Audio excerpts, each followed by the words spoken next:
তারে পাওয়ার তুমুল অভিরুচি আমার। তারে যদি পেয়ে যেতাম, সত্যিই কি অমৃত লোক পেয়ে যেতাম, স্বর্গ পেয়ে যেতাম। সত্যিই কি আমি কখনো অমৃত লোক পাবো? অমৃত লোক পাবো কি জানি না, তবে তাহারে পাওয়ার অভিরুচি আমার কখনোই শেষ হইবে না।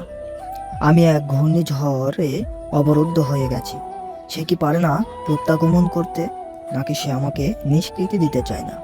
যদি শুক্লা দাসতীতে সরদনে তাকে চাহিতে হতো, তবুও চাহিতাম। দয়া পরন্ত হয়ে সে কি প্রত্যাগমন করতে পারে না? হয়তো আমার কল্পনাগুলোই আসবে, তবে কি আর করিবার আছে। আমি চাই সে আমাকে তার পাবক জ্বলা চোখে নিরীক্ষণ করুক।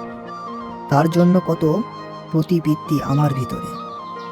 কোনো এক বন্দোবস্ত করুক সে আমার। নাকি সে আমাকে প্রতীতি করে না? সে কি আমার প্রতি সন্দেহান? অগোচরে সে কি কোনো কিছু প্রসন্ন করছে? আমি যতই ধী হই না কেন, ভিতর থেকে একদমই গতাশ।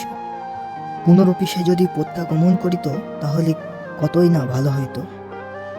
আজও স্মরণ হয় তাহার পরিচ্ছদ, তাহার চুলের সেই পরিমলতা।